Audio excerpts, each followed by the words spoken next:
O plenário do Supremo Tribunal Federal se reuniu nesta quinta-feira para julgar um recurso que discute a aplicação de pena de prisão a quem importa medicamentos sem registro da Anvisa.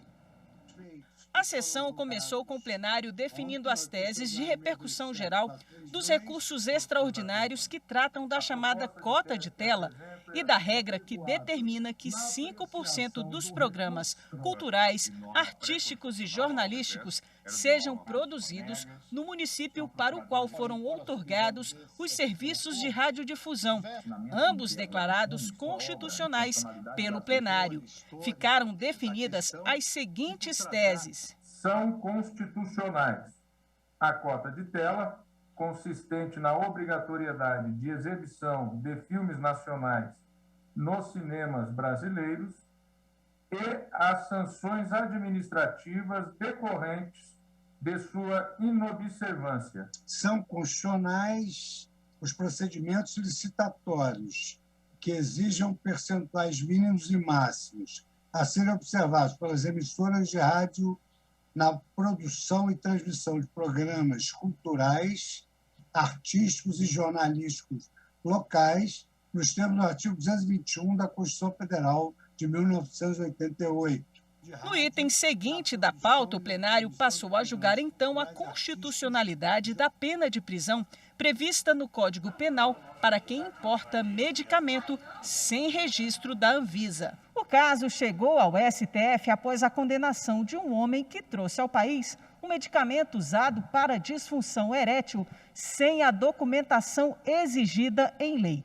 O Tribunal Regional Federal da 4ª Região optou por aplicar ao réu uma pena mais branda de 3 anos de reclusão, com base na lei antidrogas, e não no Código Penal, cuja pena para o crime de importação de remédio sem registro varia entre 10 e 15 anos.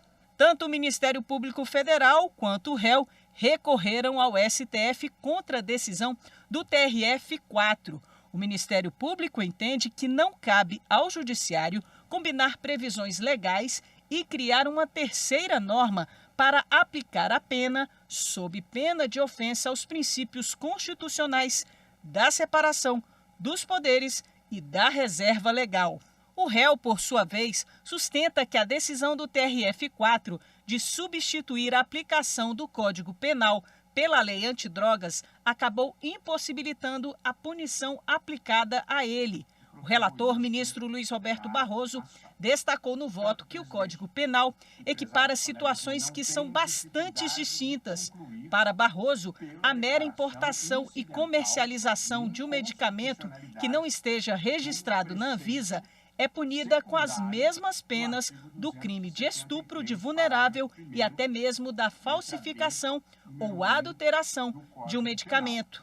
Barroso propôs a aplicação da pena do crime de contrabando por entender que essa importação de medicamento seria uma espécie de contrabando. É inconstitucional o preceito secundário do artigo 273, parágrafo 1º B1 do Código Penal, devendo ser aplicadas à violação das condutas previstas no seu preceito primário, mediante analogia favorável ao réu, as penas previstas no artigo 334-A do Código Penal. O ministro Alexandre de Moraes abriu divergência. Eu nego o provimento ao recurso extraordinário do Ministério Público e dou provimento ao recurso extraordinário de Paulo Roberto Pereira para declarar inconstitucional o artigo 273, o preceito secundário